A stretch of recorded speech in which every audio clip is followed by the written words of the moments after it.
episode of Evolving Through Experience, where we discussing growth in every aspect, mentally, spiritually, emotionally, physically, and beyond. We gotta definitely add that beyond in. So if you're not evolving, you're dissolving. So today we have a special guest, another special guest. All my guests are very special. We got my guy Damon. Let's How go. you feeling, bro? Man, I'm feeling absolutely amazing. Even better now that I'm here with you. Nah, I appreciate it, bro. I definitely just want to start off by saying I appreciate having you on. I definitely don't take it lightly, so I appreciate you being here. Sure, thank you, man. Yo, it's bro, an honor. Nah, for sure. So let's get straight into it, bro. Let's We're do gonna it. talk about, like I said, growth in every aspect. So a lot of people come to my show, and it really I don't even call it a show, not even a podcast, because it's way bigger than podcasts. I tell people all the time it's life or death. Like if we're not evolving, we are literally dissolving. 100%. So I want to talk about, before we even talk about any business, we barely talk about business on here. I want to ask you some of your experiences on how you've been able to evolve from all of those different aspects. Yeah. So we can start whichever one you're comfortable with. Yeah, 100%. Well, I was born at a very young age. We can start with that. Okay.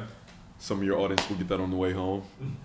Listen, I try to cut a couple of jokes just to kind of make things easy. I don't have money like Kevin Hart, but I'm short like him too. You ain't got no drums in the background? All right, let me get to it. Man, I've been evolving since I was born, literally. Like in the womb, you're always consistently evolving. I think the difference is the intention behind what you evolve at, right? If you're always evolving or dissolving, you're either growing or you're dying in every phase of your life. So I think when there's intention behind the evolvement, right? Whether it's in your business, whether it's in your personal life, whether it's in your finances, in your contributions to the world, whether it's in your lifestyle, like where do I need to evolve? So for me, I think that the paradigm shift for me when I really evolved and I knew I was being intentional about it was when I hit one of the hardest times of my entire life. 2014 was probably the toughest emotionally, mentally, physically, time of my entire life. I was about to lose anything and everything that you could think of that somebody would love, whether it's family, whether it's my children at that time. It was a very tough situation, but around that time is when I realized something needed to change. And of course, one of the most difficult things is to deal with change in any way. And sometimes I always tell people knowledge is not as good as awareness. Like it's one thing for me to look up all the books, like you can Google how to be successful just about anything. But if I'm not aware and honest with myself about who I am, I can't even be intentional about what I need to change. Correct. Right? If I continue to blame everybody else, I tell people that play the victim are like a cork on water. You move and sway with circumstance. Everything moves you. So if it's always the government, if it's always other people, if it's my spouse, if it's my boss, if it's always somebody else, then at what point do I take responsibility? Right. Because in order for my life to change, I have to change something about me because they're not going to change anything for me. And so I would say 2014 is when I really started to see an evolution in the life of Damon Dillard. Love that. And just if you don't mind me asking to go a little bit deeper, what was like that exact experience? I know you said losing everything, so it's like I'm sure obviously job, but what was like the exact experience of like what you was actually losing? Yeah. So, well, I'll say this first. My transition into entrepreneurship was very peculiar. Okay. I tell people that you have two different dates when it comes to entrepreneurship. You have the date when you sign up for what you think it will give you, right? I sign up for the job because the job is going to pay me XYZ. When you sign up for entrepreneurship, you sign up for the promises of entrepreneurship. Freedom, right? I'm going to be able to do less and earn more. But then you have the date that you actually commit to being an entrepreneur, which are two totally different dates. I tell people when you become an entrepreneur, there's like a mirror that shows up for your life. I don't know, I may be dating myself. You ever seen Snow White? Snow White? Yeah, No. like, okay, like... I heard of it. Now I feel real old. Okay, like, so Snow White is a Disney show, right? Okay. And it's a mystical, fictional story, right? Oh, okay. I Yeah, like Snow White and the Seven Dwarfs. Okay, I got you. Yeah. Okay. It's more familiar now. Okay, all right, cool. I remember. All right, so like she had this mirror, right? And it was a magical mirror. And anytime that she looked in the mirror, she would say, "Mirror, mirror on the wall, who is the fairest of them all?" Okay. And then the mirror would respond back and it would say, "Well, you are, blah, blah, blah." I think the same thing happens in entrepreneurship. But the difference is this. When you look into the mirror of entrepreneurship, you're saying everything that you want. I want a nicer house. I want a nicer car. I want more fulfillment. I want more money, blah, blah, blah. But what the mirror says back to you is everything you need to become. It says, okay, you need to become a better father. You need to become a better husband. You need to become a better communicator. You need to become a better leader. You need to become better with your integrity. You need to become better with character, with morals, in order for you to earn all these things as an entrepreneur. The challenge was I had not changed that. So my talent was always able to get me somewhere where my character couldn't keep me. And so the reason why I became very good at entrepreneurship is I was naturally talented. And let me be absolutely clear, okay? Just because you have the gift of gab does not make you good at sales. That just means you talk a lot, right? Like, I was good at sales, but I also talked a lot, as everybody can probably already tell, right? But what ended up happening, man, I got started in the life insurance industry in April of 2014.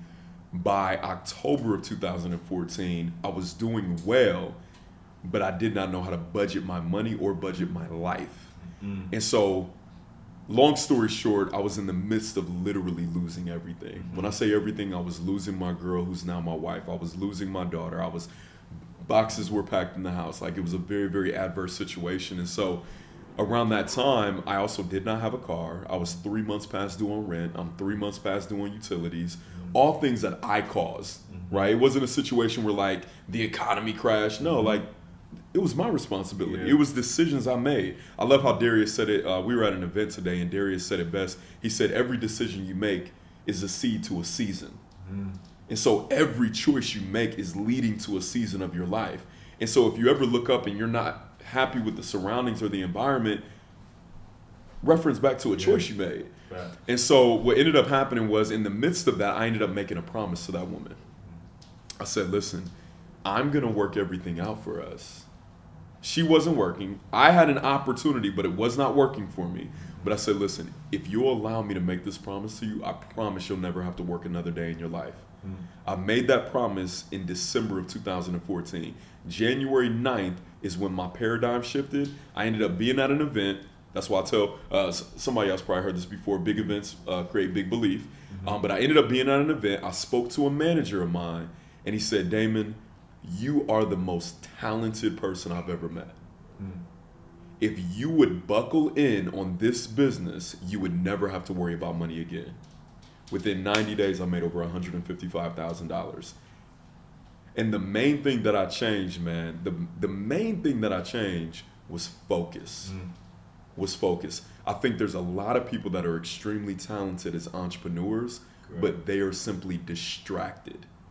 And I think the reason being is because we've all been conditioned now in this instant gratification era of not only quick money, but also having multiple streams of income.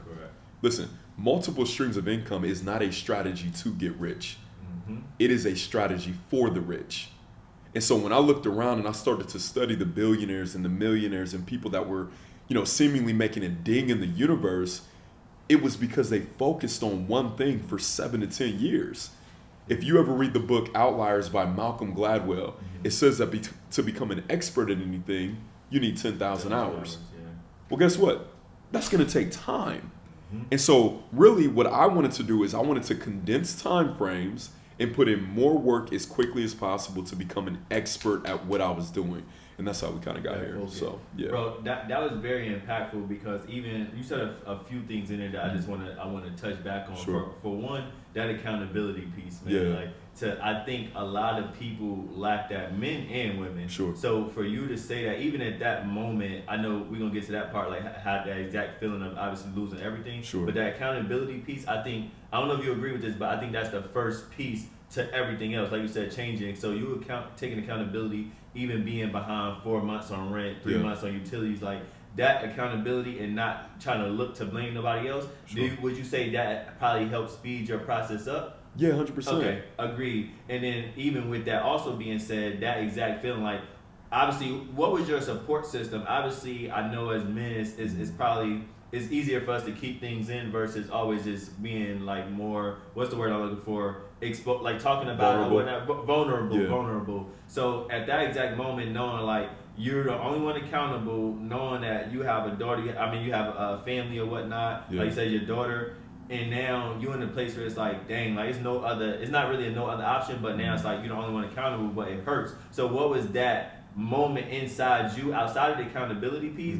that made you realize like, yo, like I can still overcome this? Because most people in that situation don't have that type of mentality. Like they think this is the end of the world. Yeah. Most people want to give up, quit, and just feel like that's the only option. So what was that other piece inside of you, outside of the accountability, that made you realize, yo, like I can overcome this, and then making promises in the midst of a storm? Yeah. I believe that the examples around me were very, very key. I talk about belief a lot because my first mentor, one of my great friends, he stands by it. Like when people think of the word belief, they typically think of him because he's taught on it for a while. And so I tell people that belief is just simply a set of reference points. If you look up the word believe, it means to accept something as true. And so up to that point in my life, I knew what I was believing for because it was evident in every result that I had. So first comes awareness. What are my current results? Okay, here were the results in my relationship. It's in shambles. Here are the results in my finances. They're in shambles.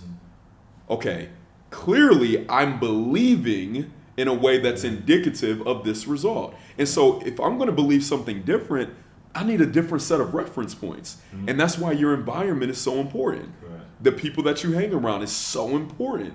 And so what happened for me was I wasn't paying attention, but up to that point, I had people around me with the company that I was working for, with mentorship that I had with other companies before, of people that had overcome. I remember a silent mentor that I had. I listened to an audio back in 2014. He was teaching and he said, during my days of overcoming, like during my days of getting started in entrepreneurship, he said, I listened to way more stories than I did how-tos. Why? Because typically you know enough right now to 4x your income. The problem most people have is their belief system. But if I can get the belief or borrow the belief of somebody that's already done it, I can do it as well. And so I remember visiting, man, and I would do the work. Like sometimes getting in those environments takes work. It takes driving. I remember I would drive, I live in Columbus, Ohio. I would drive 4 or 5 hours to Pittsburgh because there were a group of people that looked like me. Like I had gotten into the insurance industry, and for the most part, I thought the people making wealth were a completely different pigment from me, and they were older. But then when I found out there were guys my age that were millionaires from the same industry, I did everything in my power to spend as much time with them as possible. So yeah, man, it was my environment for sure. No, I like that too, and I want to back up because you also said, obviously, you said you've been involved since you came out the womb, while you was in the womb, which is very vital, and I think everybody is. I think people just don't realize they've been involved. So you know how sometimes we go through experiences or different people not speaking for you because obviously we just spoke about how you knew in certain times you would still be able to overcome it. So people that's in certain environments now and thinking like it's the worst thing in the world, they can't overcome it. Let's just go back. What could you give to a young kid that's from where you from or whatever, high school, middle school, that doesn't have that mentality? What could you give them? Like what would be their first step in helping them get to that level of evolving? To let them know that they already are. Like you said it best, bro. I remember I asked my mentor, again, this is a guy that knew me when I had absolutely nothing. 2013, I wasn't even making any money at that time. And we were on a plane on the way back from a game, and I just asked him, I was like, man, how did you go from making $100,000 a year to believing you could make $1 million in a minute? Like what was that transition in belief? And he said, Damon, what is your current goal? I said, $1 million a day. And he said, I want you to understand that you've already done more than what you're currently believing for. And so what we're talking about is overcoming. But when I think back on my life, right, because they say you can only connect the dots looking backwards. Me believing to overcome that situation, I had already done way more in my life than overcoming 3 months of debt. Trying to make a little bit of money. Like I think again, Pastor Daniels, to me he's one of the most prolific speakers of our generation. Like I study the guy, but he said if money is all you want, you're still gonna be poor. That's a fact. And so when I look back at my life, man, I think back to when my mother had to raise me by herself. Like we're talking about in a time in Cleveland, Ohio, 72nd and Woodland, one of the worst areas of all time, seeing people get thrown out of their windows, shot in front of me. I've survived abuse mentally and physically from a stepfather. You know what I mean? Like, so if I went back and looked at everything I overcame, I graduated high school with a 1.7 GPA. The only reason I went to college was to play basketball. I left as a sophomore. Damon, did you graduate? No, I left because I was tired, right? Like, I am not, when people look at me now, they may say, oh my God, you're so articulate, or whatever they may say. And I'm like, listen, the majority of people that watch me speak definitely got more of a formal education than I did. No, and I appreciate the transparency, bro, because that's exactly what it's about. Not just the transparency, but like I say, evolving, showing people like behind the curtain, showing them to overcome anything. So I wasn't aware of like the physical abuse, obviously mental abuse, but the physical abuse from a stepfather, obviously not even having a father. So let's just touch on those two topics. First, with not having a father, what could you, obviously now you are a father, would you say that has benefited you? Because we always have this discussion. I feel like people say, yo, you can't pretty much father out of anger, because I feel like you angry. You know the scene off a Drumline when he went back to his father and threw the tickets at him, Nick Cannon? Okay, so it was a part in Drumline, long story short. But I can relate. Okay, so what could you say now? So in that sense, do you feel like that, obviously it's benefited you, but do you feel like you've been fathering your children out of love? Obviously out of love, but is it for the anger also of not having a father, like mad at your father for not being present? Well, let me take it back a little bit, and let me be absolutely clear, because my dad watched this. Pops, I did not say I did not have a father. Okay. Let's clear that up. So my parents divorced when I was 2. Okay, and I was born in Cleveland. We moved to Columbus when I was 5, so I would go see my father periodically, and he was as active as he could be. But here's what's interesting in what you're asking me. Let me give you some context. I was raised as a Jehovah's Witness. Okay. As a Jehovah's Witness, whenever you get baptized, if for whatever reason you get disfellowshipped, you're excommunicated from the religion. So not only are you excommunicated from the religion, but it's discretionary whether your parents excommunicate you as well. Well, my mother is by the book. And so at 18, the minute I moved out, was the last time I had a conversation with that woman. And so it's one thing to say, well, your father wasn't in your life. But very rarely, unless the woman has passed away, can a young man ever say, I don't talk to my mom. So I am 39 today, right? Not just today, but I'm 39 years young. And I haven't had a conversation with my mother, the woman that raised me up to 18, in over 21 years. Give you an example, when my sister graduated, she's about 7 years younger than me. I was 23, she was 18.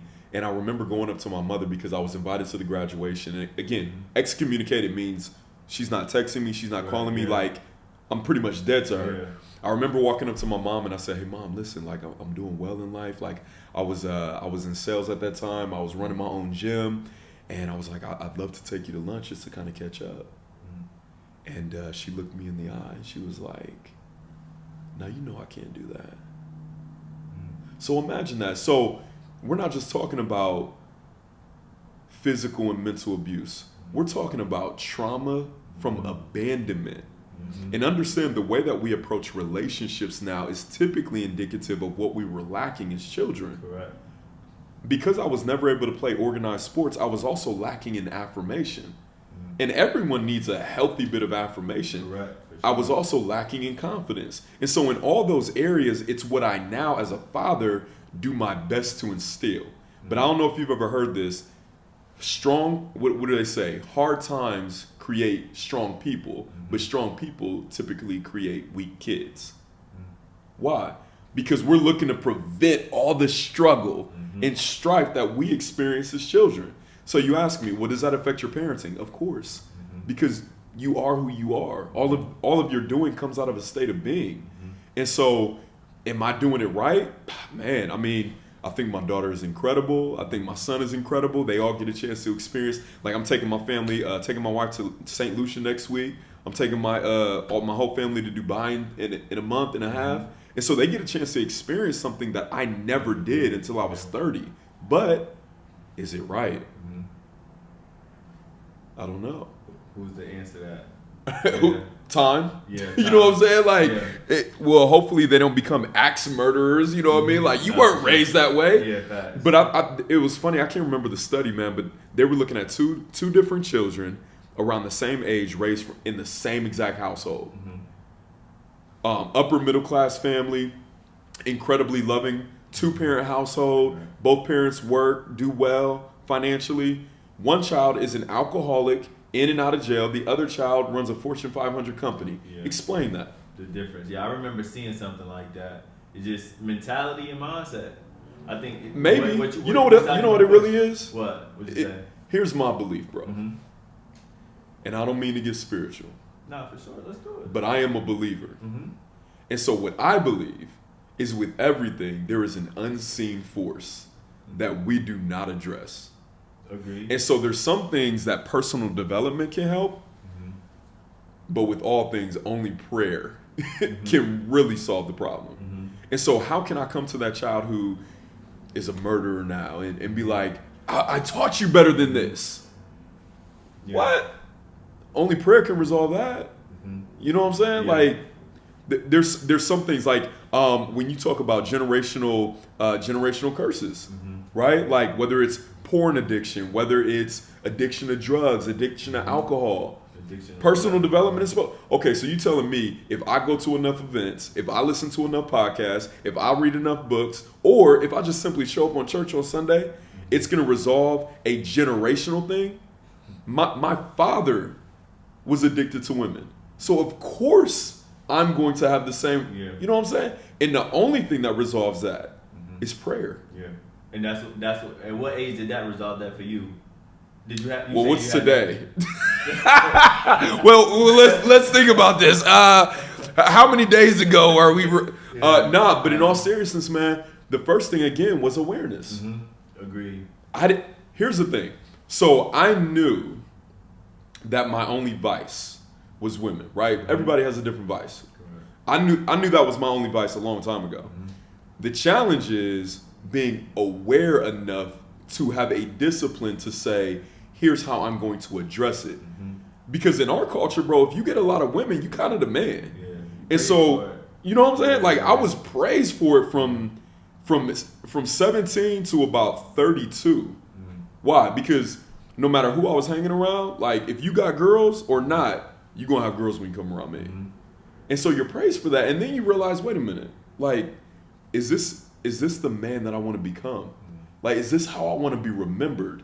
Is this what the legacy is going to be? Is this what I want my sons to do? And so a huge step for me was about 2.5 years ago, I got therapy. You know what I mean? Like to address the issue. Like, okay, this is a problem. Let's talk about it. Because I would hate for Malachi or Kyrie or Isaiah to be going through the same thing in their 20s and they're like, I don't understand. You know what I mean? And it would be one thing for me to be like, okay, this works for me. But another thing with the awareness is to be honest and say, okay, is this working? Yeah. Like, for some people, I don't know. For pimps, maybe that works. But for me and where I believe, like, I truly believe where God is calling me to be, it requires a different type of discipline.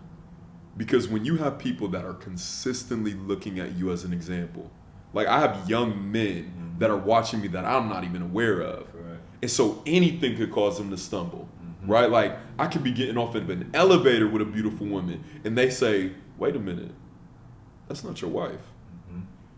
And they're going to create a narrative that could cause them to stumble. Well, guess what? As a leader, even in the word, you're held at a higher standard than anybody else. So I was about to say, I'll be damned. Now I'm talking about God. For sure you say that. But I'd be darned. Yeah, I got you. If I create this incredible empire based on personal development and sharing the word, and then get caught in an affair. Yeah. Oh no. Yeah. No. It's crazy because we just had that conversation earlier. Me and Chris was just talking about that, having that same conversation earlier. But I'm glad you said that because I think even like you said, it may work for somebody. Yeah. But I know LaRussell said it too. But I think we all relate to it that had that issue. Yeah. It may be working for you, but it's not working like for the benefit of you. Like you really lacking. It may be working physical, but spiritually you're doing it because you're lacking something within. You probably feel small within your soul, so you like keep doing it. for that outlet. It's like a cry for help to some degree. Yeah. It's a cry for help to some degree. So I'm glad you said that, and I want to ask this. You kind of already said it, but in your own words, I always ask every guest that comes on, like, what is evolving through experience in your own words? And there's no wrong answer to it. Evolving through experience in my own words. Surrender. Yeah. I would say surrender. Because at the end of the day, like, I believe we all put way too much pressure on ourselves. When you make a mistake or have an experience, that is your first time being there. Well, no, I've done this before, so I shouldn't make this mistake again. Well, no, like, this is a brand new day, and even with your experience or with what you know up to this point, this is still a brand new moment for you. And so one of the things that I would encourage everybody to do with the process of evolving is give yourself some grace. Like, give yourself some grace to be a human becoming. Nobody is perfect on this earth. Your favorite influencers have things that they silently deal with. And they could talk about authenticity and I'm vulnerable. Cap. Like, you're never going to talk about what's really going on behind closed doors. Right? And so I would say evolving through experience is surrendering to the fact that, you know what? I don't know what I don't know. If I do believe, if I am a believer, and I surrender myself to that power, source, guidance, whatever it is, then I know that I'm consistently evolving through the experience we call life. Facts. Beautiful. Beautifully stated, bro. Thank you. And lastly, with that, not even lastly, I just want to back up because even with that, you just said something, and I want to ask. Man, I just lost my train of thought for it. Dang, I just lost my. It's coming back to you. Quick. I know. It's coming back. Words are important, family. Agreed. I lost my thought. It's coming back to me. It's coming back to me. Dang, man. I'm just gonna have to come. Dang. I can't remember what we were talking about evolving through an experience. Yeah, it was before that. You said something profound. I just wanted to hone in on it, but it's all good. Grace, surrender. Surrender. Yeah. So with surrender. So I was gonna ask you, not what point did that happen for you? Oh man, it was a really important. Well, let's question. stop there. You say it again. Let's stop there because a lot of people are probably gonna ask, well, what does it even mean to surrender? Like, how do you know you're surrendering? Bro, to me, surrendering is the ultimate form of faith. And I remember I was having a conversation with my therapist, and I was like, okay, how do I know I'm surrendering, though? Like, to me, surrender just feels like letting go. But technically, it's not. I'm a basketball junkie. Like, I hoop. Kyrie Irving is my favorite. I believe he's the most skilled player to ever play the game. I believe that Cleveland would not have a championship unless it was for Kyrie. The block would not have, anyway, that's a different story for a different day. Here's my point. When I shoot a free throw, the ultimate form of surrender is when the ball leaves my hands. But the ball would never leave my hands unless I went through the motion of intention towards it. And so to me, entrepreneurship is the ultimate form of surrender. It does not require faith to have a job. Faith is the substance of things hoped for, evidence of things not seen. Guess what? I see every single week people gonna get paid. As an entrepreneur, I don't know where my next check is gonna come from. And so it's almost me surrendering my gift, my purpose, my strength to a higher power because I'm gonna sow the seed, I'm gonna water, but who's gonna make it grow? That is surrender. Correct. And so when I'm saying surrendering through or evolving through experience, okay, I know that I'm going to do my best. Am I going to fail? Absolutely. Why? Because the flesh is weak. And so you were talking about it earlier. Those moments of self-gratification, it is serving a purpose, but it's serving the flesh. And so it may feel good, but the lack of integrity is I know within myself I should not be doing this. Correct. And so me surrendering says, yo, I don't know how I'm going to resolve this within myself, this need I have, but I'm surrendering it to you.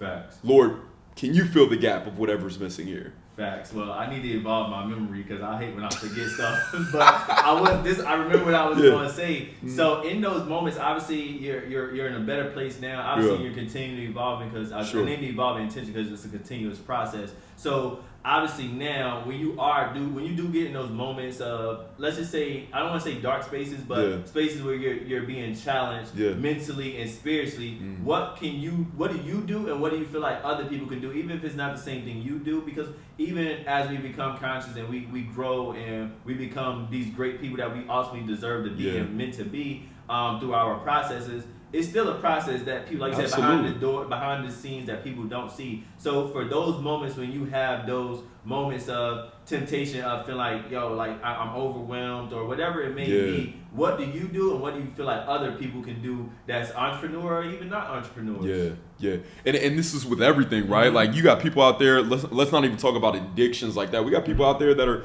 just trying to start their workout program, right? It's like, man, I know I need to be doing this. I know, oh my God, I missed another day. Like, first, I think we need to be honest about how long it takes to reestablish a new habit. Like, these purus out here are saying it only takes 21 days. Hey, take my 21-day challenge. Afterwards, you're going to be fixed. Well, that's cap, right? That's not even how our mind works. First of all, everything has to go through your conscious, and then it becomes a subconscious thing. But first, with conscious effort, research shows, bro, that it could take anywhere from 63 up to 365 days of doing the same thing over and over before your subconscious mind adopts it and it becomes habit. So why am I saying that? When those moments come and I'm challenged, bro, it is a daily decision. It is a daily, sometimes minute by minute decision. Does it become easier over time? Absolutely, because you're establishing a new discipline. But I was talking to somebody and they were like, well, somebody told me that if you have a bad habit, just replace it with an empowering habit. Okay, let's take my scenario. My bad habit was, we talked about it earlier. So how do you replace that? With taking a walk in the park? By taking a cold shower? No. Like, we men, men, come on. Yeah. Bro, like, no. It has to consistently be a question of integrity. Because a lot of times, nobody else has to know. Especially at the level that I'm at now, like, nobody has to know. But then, when I step on stage, when I get in front of these cameras, authentically speaking, it always shows up. And so again, what type of impact do I want to have on the world?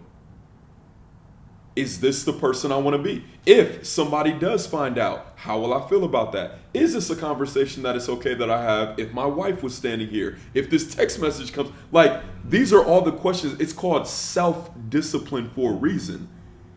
And so a lot of times people think that self-care is, okay, I'm going to take a day off, but really that's not. The highest form of self-care is self-discipline. Discipline is the ability to give yourself a command and immediately follow through on it. And so how many times am I telling myself I'm going to do something and then I don't do it? Well, guess what? That causes a lack of discipline, which is a direct effect on your confidence. And so what happens when people are trying to start companies or become entrepreneurs or do something new, your mind has something called a confidence account. And your mind never forgets anything. And so what happens is whenever you try to do something new, your mind goes back into the reference or confidence account to see if you have enough to cover the fee.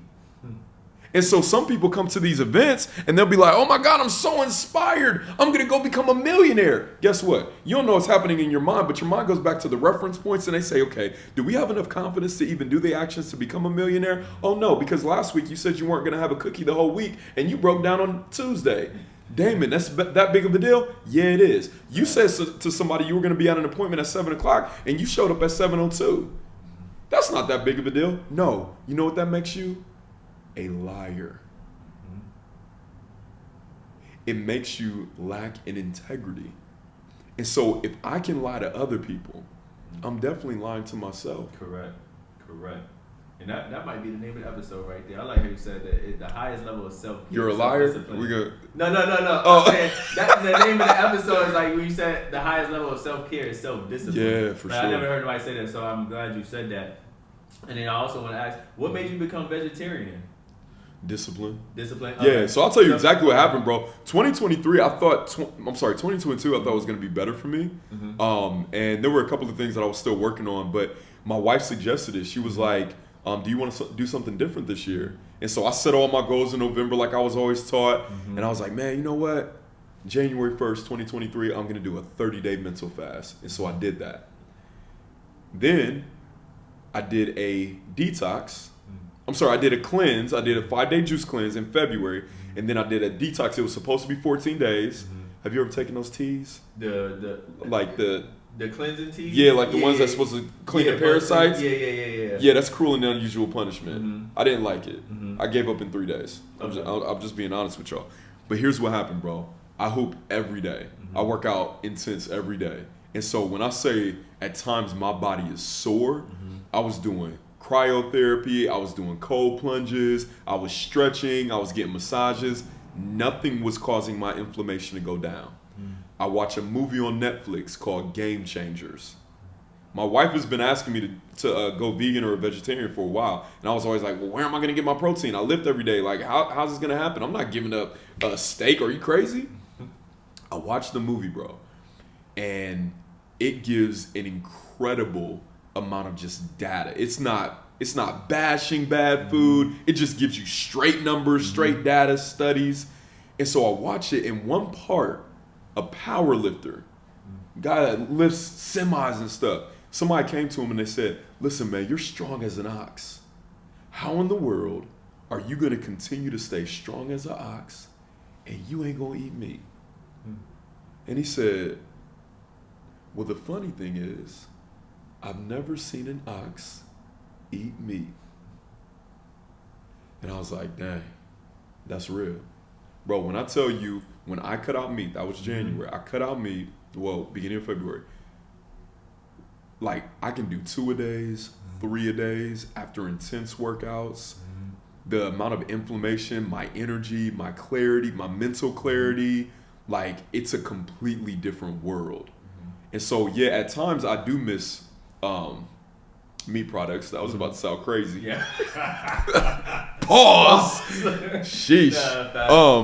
That was gonna be crazy. Facts. I would have said pause. I would have Thank you. But yeah, man, it's just the benefits have been crazy from it. So yeah, it's been good. Here. I'm glad. I mean, I'm gonna definitely want to check out that documentary because crazy. I think that's helpful because, like you said, it's not bashing. Because I think when people feel like they're being bashed, it pushes them away. It 100%. Shuts them down. So I definitely want to check that out. Maybe we can convert some of the other people in this room into this side. But wow, we're supposed to be evolving though. Right? You feel me? But anyways, just backing up too. I want to go back to like you said, having that integrity. Like you said, standing on stages. You don't want to be saying something, but then behind closed doors, you're doing something that you know if it was in light. I think with that, more people wouldn't be able to.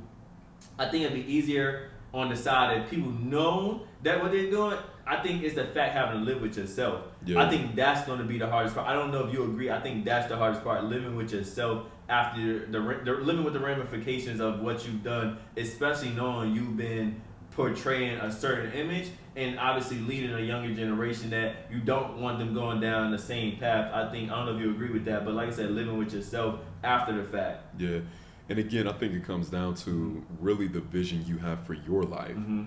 Like, bro, I was just having a conversation with my therapist the other day, and I'm not trying to sound arrogant or haughty or any type of way, but I've always felt different my whole life. Like, I've always felt like I don't necessarily fit in with the jocks. I don't necessarily fit in with the nerds. Like, I'm different. Your own flow. Yeah, and I've always felt, for lack of a better term, chosen. Like, I am the first person in my family to make $1 million. Like, I am the first person to do anything that I've done, and nobody is necessarily on that wave, if you will. And so for me, when I came up with the vision always dictates the discipline. And so for some people, I don't know. Of course, there are people out here that I can't say why it's okay for them to do it, but it's okay. Everybody's conscious level is different, whether it's because they lack in vision or their vision is just simply different. But you know what was making me stumble a while ago? I'm glad you asked this because a lot of people probably feel this way too. What was causing me to stumble a while ago is because my pursuit was for money. What I did not understand was the spiritual struggle of, wait, I'm a very spiritual person. I go to church 8 days a week, 25 hours a day. How can these porn stars and drug dealers and have way more money than me? Like, I'm struggling financially, but they don't even know God. Like, how can this person that doesn't have a conscience towards women, they beat on women, but they are billionaires. But I love my wife, but I'm poor. Like, God, like something's not adding up here. And I'm sure other people have felt that way. And here's what I figured out. The principles work for everybody. I don't care who you are. The principles work. God's word will never return to him void. That's powerful. I like that. And with that, then, even with that, I want to say back up again. Sure. With obviously outside of the vegetarian, I know you're vegetarian, I'm vegan. I'm like, I definitely would love to work out with you one time. You feel me? But it's that's intense. Crazy. I mean, hey, look, if I don't survive, at least it's a challenge. But I don't mind the challenge. Yeah, I don't play around in the gym. Hey, look, I don't mind the challenge. You know what I'm that's the level of growth, though. That's it. You much younger than me, but I'm gonna say younger because I don't want to say older. But obviously, I think that's a dope challenge. I wouldn't mind Let's taking. do it. Let's do it. Also with that, so the working out part, when did you like always? I know you said obviously since young. I know you started like high school. You was playing ball and all that. So you always been working out. Always been an athlete. Nonstop. Like I literally got a picture of me at 2 years old holding a basketball, dribbling. Like I've always been into basketball, sports. We seen your highlights. I do my thing. I do a little something. From OT. Yeah. I definitely could tell. It was a little something. Nah, for sure, bro. So before we wrap, man, I just want to say I appreciate it again. I want to see if you have any last words, anything you want to leave with the people, the Evolving Through Experience community. Any last words? Let me just give everybody a couple of resources, right? So during my paradigm shift, there were a couple of resources that I began to listen to and really study. One was The Magic of Believing by Claude Bristol. Another one was The Strangest Secret by Earl Nightingale. Probably one of the greatest books that I've ever read in my life that is consequential to anything you're going to have in your life is What to Say When You Talk to Yourself by Dr. Shad Helmstetter. I got really, really big on studying my mind, and so a couple of books I would suggest also are Dr. Joe Dispenza, Becoming Supernatural, and also Breaking the Habit of Being Yourself. Definitely gonna put those books in the bottom. You got any books coming out, or any books that people could get? Not yet. All right. Well, I got an insurance book, but yeah. Insurance book. Okay, yeah. I can still put that down there because I know we had an episode. Thank you for speaking that into my life. I'll take that as a challenge. Give me 90 days. I got you. All right, say less. 90 All days. right, 90 days. We'll come back and add it to the episode because I know we spoke about insurance, so I don't mind actually adding that too because I think life insurance and other insurances are very important. Personally, for me, I don't know, you this is more you and Keon's field, but I think life insurance is the most important. Do you agree? I mean, all insurances are. All insurance, yeah. But if you had to, if you had to pick a way to make money, I'm gonna say life insurance. Life insurance. Yeah. All right, so life insurance. All right, so I think that still go at the top, not from the sense of making money, but from the sense of securing obviously your family's future. Yeah, make absolutely. Sure they're secure, because the money is the least important. But lastly, thank you, bro, again for pulling up and obviously just having this episode. So again, y'all make sure y'all follow Evolving Through Experience on all platforms. Special guest, another great episode. Y'all see it's a different scenery. This is a one-on-one episode. I don't know if we'll be invited back to the penthouse, but hopefully penthouse vibes. Yeah, penthouse vibes. But hopefully we do. And obviously y'all know, check them out, follow them. You can I'll put your at names, but you can tell me your at names real quick. Yeah, Damon P. Dillard on IG. Perfect. Yep. Obviously, you know he's not just sharp physically. I mean, he's sharp physically with the suit, but mentally, spiritually, emotionally too. So make sure y'all check us out, Evolving Through Experience. Peace.